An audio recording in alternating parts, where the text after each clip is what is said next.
morning, everyone. On behalf of the Center for Safety and Change, the Board of Directors, the staff, volunteers, as well as the victims and survivors, I want to welcome you to part 2 of our virtual fundraiser, Getting to the Center, Unmask the Violence and Abuse.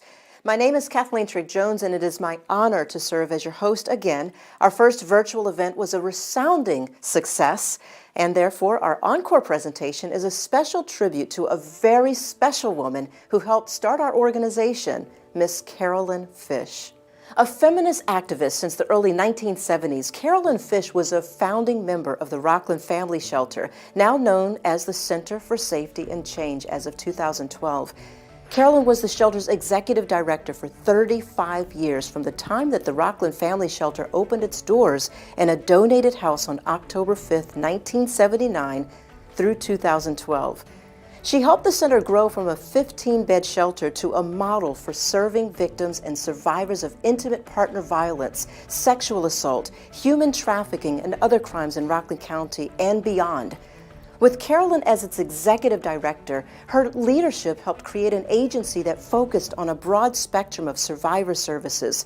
The agency emphatically addressed in its programs and services an intersectionality between racism, sexism, and other oppressed groups. An outstanding communicator, Carolyn has lectured throughout the country on the subject of intimate partner violence, often as a keynote speaker. She has served on committees and task forces, including the New York State Crime Victims Board Advisory Council, the New York State Coalition Against Domestic Violence, where she was co-president. Carolyn also worked hard for this organization and would want you to contribute. So if you are in a position to do so, please give generously at www.cfscnow.org, or you can text CENTER, the word CENTER, to 41444 and make a donation. The time is now. No amount is too little. And now I would like to start our program off with a special tribute from Erica Lee Flores and Alyssa Marie McDonald, who will perform the Black National Anthem, Lift Every Voice. Lift every voice and sing till earth and heaven ring, ring with the harmonies of liberty. Let our rejoicing rise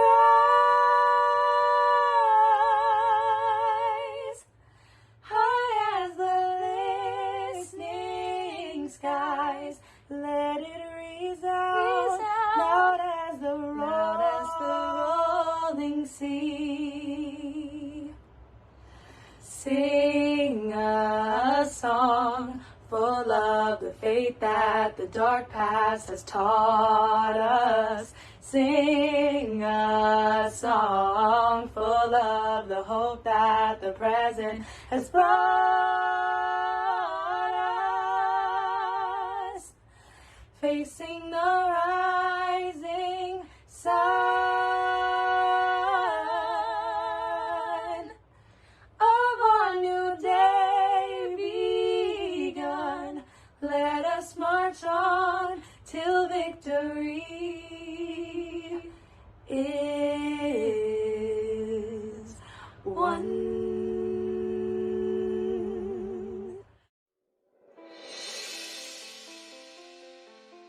Wow, thank you so much for that performance.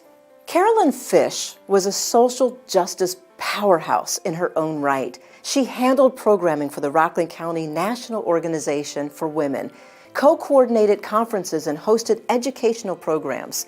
She received numerous honors, including awards from the United States Department of Justice, the New York State Senate, the New York State Coalition Against Domestic Violence, the New York State Crime Victims Board, the Rockland County Police Chiefs Association, the Rockland County Bar Association, and so many others. Most recently, Carolyn was the first inductee into the first ever Rockland Women's Leaders Hall of Fame in honor of the Center for Safety and Change's 40th anniversary. The The women being inducted into the first Rockland Women Leaders Hall of Fame have shattered glass ceilings in their professions so that generations of women and girls to come are guaranteed a seat at the table. The Center for Safety and Change is honored to house the Hall of Fame within its four walls of its home office. It serves as a reminder and an inspiration to us as the sole agency in the county that is committed to advocating, protecting, and fighting for the rights of women and to end violence against women and girls every single day. Carolyn Fish did just that, and we would like to share Carolyn's video that was taken before her untimely passing last November. She was not a scripted person. She spoke directly from the heart. Here it is. Please enjoy. A local group offered us a house that we're still in to this day. So October 5th comes around, 1979, and Mimi and I are working that day, the first day. We were so excited, but shocked that by, I think, 2, 3 in the afternoon, we had 11 people in the house already. We had a 24-hour hotline. What would have happened to these women and their children had we not opened? Because of the discussion from Women Need Services, what is going on that women are so oppressed?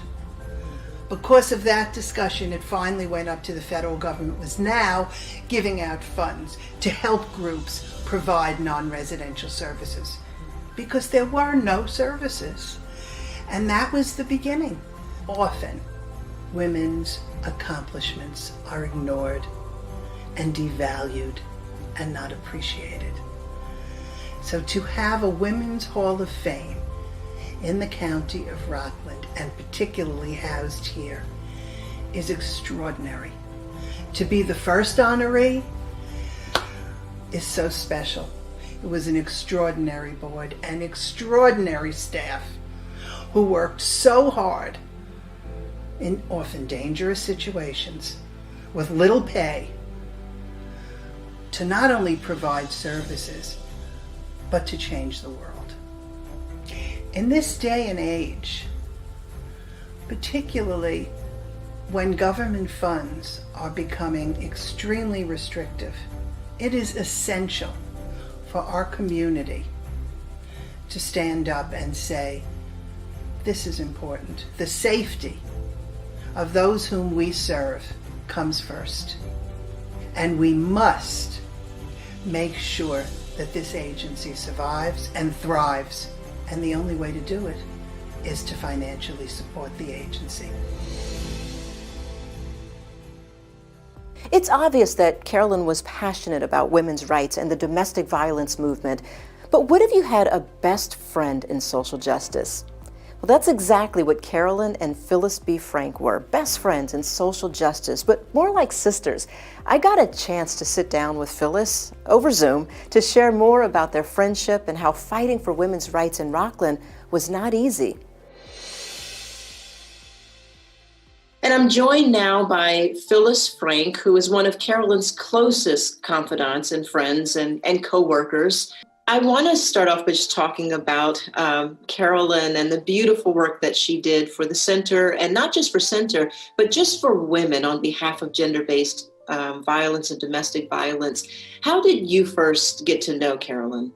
I met Carolyn when we were both involved in different aspects of the feminist women's movement as it was erupting here in Rockland County. Carolyn and I became part of a group that began to know we needed to address this pernicious issue that was costing women, children, and families their lives, literally their safety, their well-being, their lives. What was the tone like in the 1970s when you first began this work? You know, it's interesting to be asked about what it was like in the 70s, because having lived it, it's hard to go back and remember what it was like coming out of the 50s and 60s into the 70s, where the default position for women was subservient to husbands, to men, and to boyfriends. My husband, for instance, would say, honey, I'm going out with the boys on Friday night. And I'd say, terrific, have a good time. On the other hand, I would say to him, sweetheart, is it okay if I go out with the girls on Friday night? And quite frankly, he didn't do that to me. It kind of comes with the plumbing, so to speak, of being a woman. Here's the key. We realized it was wrong. We realized it was wrong. You were so ahead of your time, in a sense. What kind of backlash did you face and did Carolyn face doing this kind of work? There were jokes made about us. We were received sometimes with derision. One of Carolyn's greatest qualities was her courage. She never stepped back when she knew that ethically and morally and spiritually we were fighting for families, for all of us. Women's rights are human rights. Amen. Amen to that. How did you first meet Carolyn? You know, I try to remember when I first laid eyes on her, and I believe it was at a meeting. Women were beginning to gather, and I remember having a little trepidation about going to meetings with that new word, feminists. You know, I was a little frightened. I didn't know who I was going to meet. And in retrospect, both Carolyn and I knew that a lot of what we were dealing with was homophobia and fear of lesbians, and that feminists, one way to deride us was to call us a lesbian, which was even worse than being a feminist. Obviously, that was incredibly untrue. And today, if somebody were to say, oh my gosh, you must be a lesbian, I would say, oh, I'm so glad you noticed. That's beautiful. If Carolyn were here right now and seeing the climate in our country and all the things that are happening, the good, the strides, you know, as well as the bad and the ugly, what would she say? Oh, she would be ecstatic about the young people, particularly the young queer people of color who are leading the movement for freedom. She believed and often quoted Audre Lorde, who said, until the most discriminated amongst us, the Black, lesbian, trans, disabled, indigent woman is fed, none of us will be eating properly. If you were able to give a final message to her, what would you say? It brings me to tears because I would love to tell her, you made a difference, Carolyn Fish Fink. You made a difference. You forged a path. Your courage, your commitment, your ideals, and your good judgment has led the way. And the Center for Safety and Change will go on until your wish comes true. And that is that it is no longer needed. Wow. Well, thank you so very much for these powerful words. Thank the you. center is lucky to have, was lucky to have Carolyn and equally lucky to have you. So thank you so much for fighting on behalf of the rights of women and lesbians and those who are disadvantaged across the board. Thank you. It is my great pleasure to have been interviewed today, and thank you. And now we're going to hear from Jill Califf with a special gift announcement. Hi, my name is Jill Califf, and I'm Vice President of the Board of Directors for the Center for Safety and Change. Recently, the Center lost another champion for change. Edward C. Corey passed away this year at the age of 94. Let me give you a little history about Ed. In 1975, Elizabeth and Dick Voigt met their New City neighbor Ed, and they became very dear friends for 4 decades. Elizabeth was one of the founders of Rockland Family Shelter, and by becoming friends with the Voigts, Ed soon became part of the shelter family as well. Ed was an incredible support for our agency, helping with unforeseen crises, as well as playing a major role in the agency's first capital campaign, which purchased our 9,000 square foot home office on 9 Johnson's Lane in New City, New York. Ed lived a long life of service to others and his country. He was a dear friend, a caring neighbor, trusted confidant, community leader, an advocate for freedom and equality for all. This year, Ed left a significant donation to us in his will, and we are forever grateful. We will truly miss this dear friend, and his legacy will live on. With the continuous fluctuation of government support and ever-growing demand for our programs and services, leaving a planned gift to the center will keep our agency alive for generations to come. Call our development office at 845-634-3391 to learn more about our 1979 Legacy Society. Thank you so much for your support. Tonight we have one of Rockland's incredible and most talented singers, Marla Pasquale. Marla is a seasoned vocalist who has performed for many center events and other nonprofits. Most recently, Marla sang a beautiful medley to Hillary Clinton at an event benefiting the Rockland County Pride Center. I introduce you to Marla Pasquale.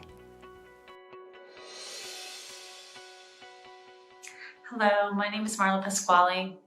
I only knew Carolyn for a short time, but that time around her was always impactful and always inspirational.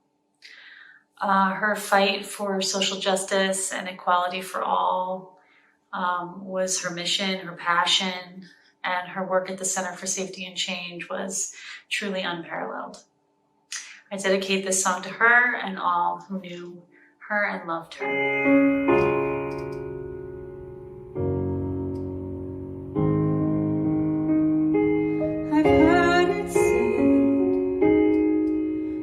People come into our lives for a reason,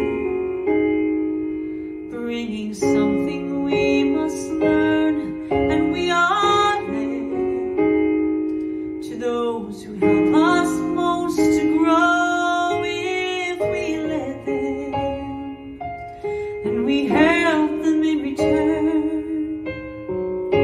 Well, I am sure that I believe that's true. I know I'm who I am today because I knew you. Like a comet pulled from orbit as it passes the sun, like a stream that meets a boulder halfway through the wood. Who can say if I've been changed for the better? Because I knew you. I have been changed for good. It well may be that we may never meet again in this lifetime. So let me say before we part, so much of me is made of what I learned from you. You'll be with me like a handprint on my heart. And now whatever way our stories end, I know you have rewritten mine by being my friend. Like a ship blown from its mooring, like the wind off the sea, like a sea drop by a skybird in a distant wood. Who can say if I've been changed for the better? But because I knew you, I have been changed for good. And just to clear the air, I ask forgiveness for the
2020 has been an unbearable year. Since the pandemic crippled our lives, more and more families are reaching out to us for help for the very first time.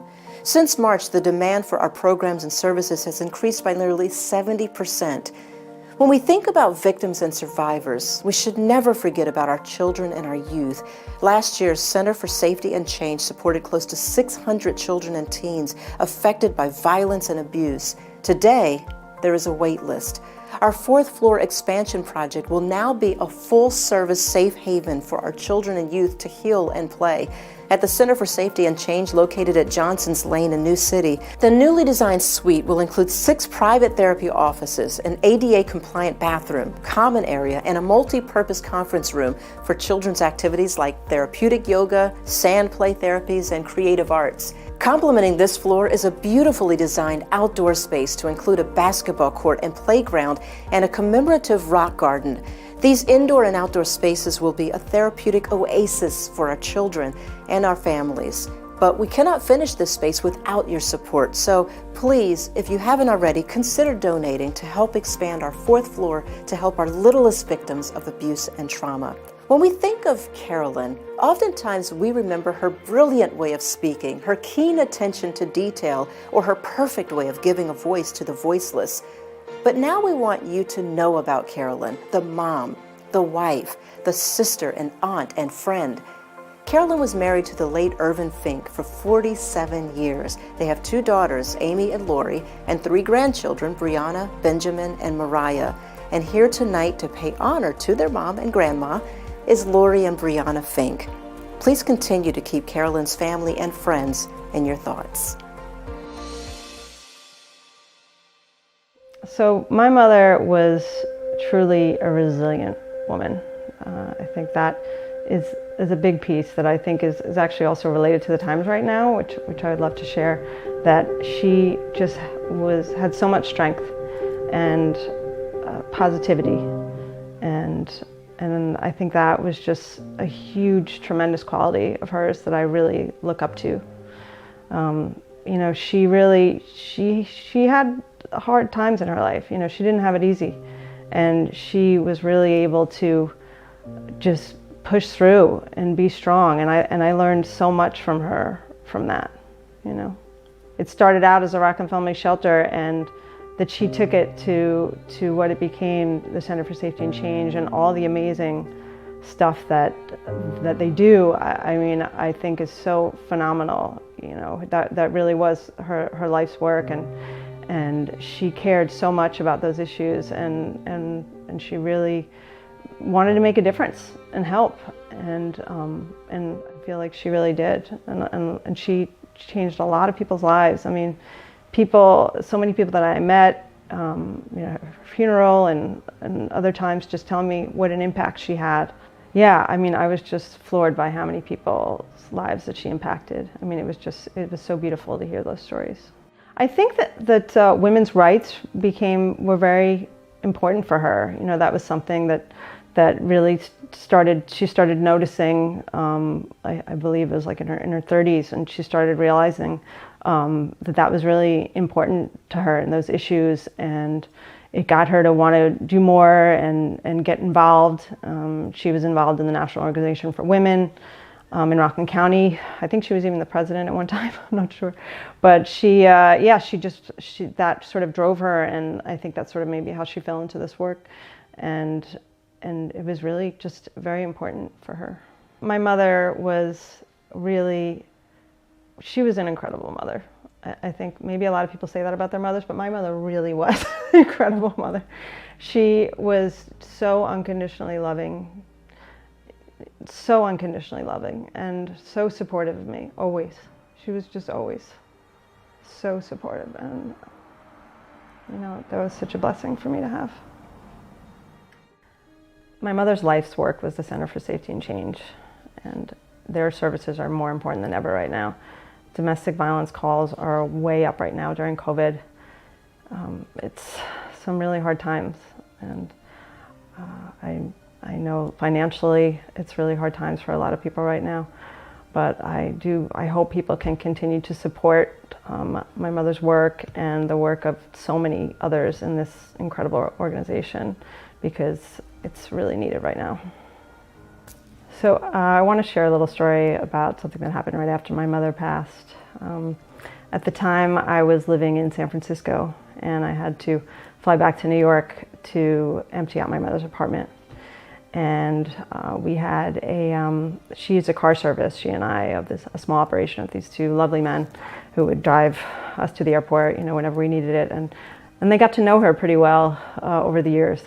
So one of the men was picking me up from the airport, and he'd heard about my mother, and obviously gave his condolences, and told me that she was one of his favorite customers, which of course I wasn't surprised.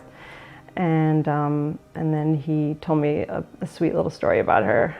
He said, your mother, he's like, she was always just so positive. I just remember how positive she was. And one time I was supposed to pick her up from a red eye, and it was delayed, and all this stuff went wrong, and she was delayed a few hours, and and she gets in my car, and she had every reason in the world to just be in a really bad mood and just to be really upset. Just all this stuff happened, and she looks out the window, and she says, "Look at the beautiful sunrise," and I just thought, like, that's my mother, like, I think the message that I really want to leave about her, it's that she's just like, look for the good, look at the good, because there's always some good, and just, that'll get you through, it's like, just keep going. For those of you that don't know me, I'm Brie, Carolyn's granddaughter. My grandmother was an advocate, a leader, a trailblazer, a feminist. But she was also my person, my constant, one of the only things in my life that never changed. She taught me so many important life lessons. First and foremost, to always stand up for what you believe in. The importance of self-advocacy and to help others advocate for themselves. And to always fight for what you want. She also taught me the true definition of unconditional love, and that I can do and be anything I want to. Growing up at the shelter, watching her do all of the amazing things she did, whether it be fighting for women's rights, running trainings on how best to help domestic violence and rape victims, educating people about the LGBTQ community, just to name a few, really and truly helped shape me into who I am and what I do today. When I was younger, I volunteered at the shelter to help with the kids. And today I have a career where I work with and help children who had similar childhoods to my own. I owe so much of who I am to her. I think a lot of us here do. It's hard to believe that it's been almost a year since her passing, and I would be lying if I said it didn't hurt just as much today as it did then. She is so missed, and she is so loved. So please, donate, volunteer, do whatever you can to help keep the organization my grandmother helped build alive.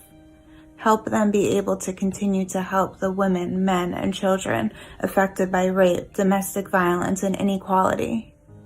Let's continue to make her proud. I know I will.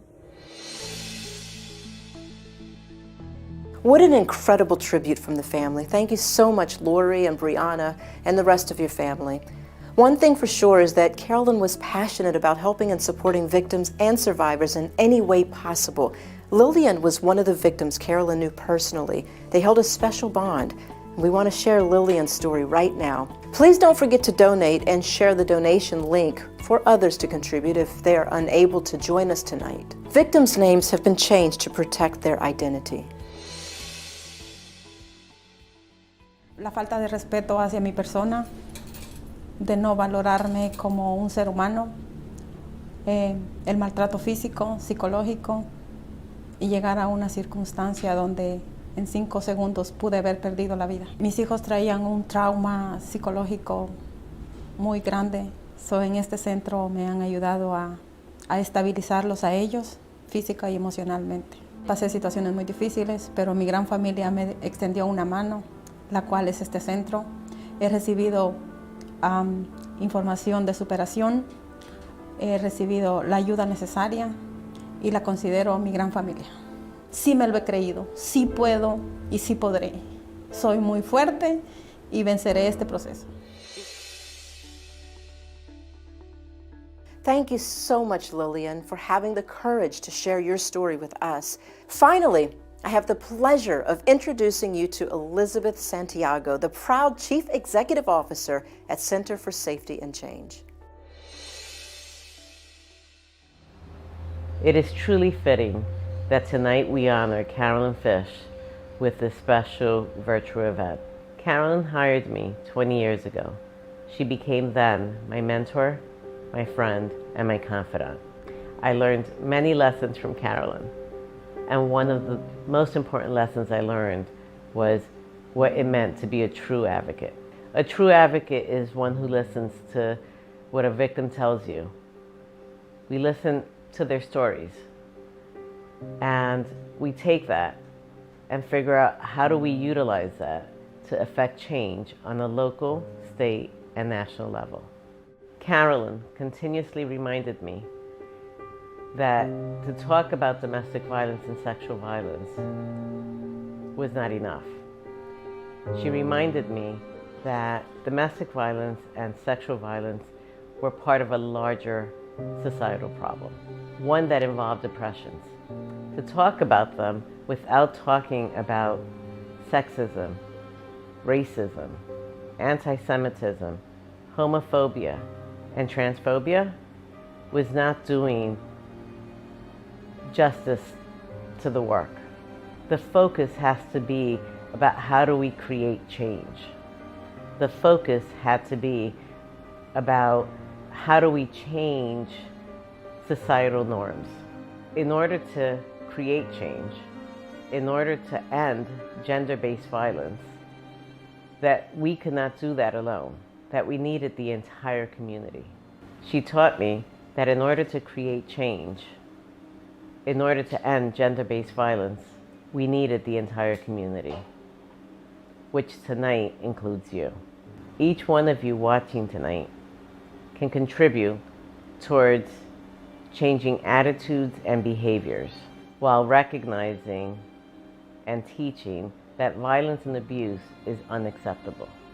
During these difficult and uncertain times, we will continue the work that she, together with Simona Chazen, Phyllis B. Frank, Mimi Hoffman, Diane Sussman, Steve Abel, and so many others started over 40 years ago to end gender-based violence and other forms of oppression. Since COVID-19, we have seen a 70% increase in demand of services by victims and survivors. On a year-to-date comparison, we have seen an increase of 140% of victims and survivors reaching out to us through our 24-hour hotline. We urgently need your financial support to continue to be able to serve victims and survivors. Tonight, I ask you to donate what you can. Donate generously in order for us to be able to continue to do and provide the services that we do to victims and survivors. I thank you for joining us tonight in honoring the memory of Carolyn and her legacy. Thank you. Thank you, Elizabeth, for those compelling life lessons that you learned from Carolyn. I know I've learned a few, and I hope each of you watching have also learned something about Carolyn as well, and will continue to support this amazing organization. I have one final ask of the evening. If you haven't already, please consider contributing. You can do so right now. You can also share this with anyone who might be in a position to help us in gender-based violence and other forms of oppression. I want to thank you for watching Getting to the Center, Unmask the Violence and Abuse Part 2. Thank you so much for allowing me to be your host this evening. Have a beautiful night, everyone.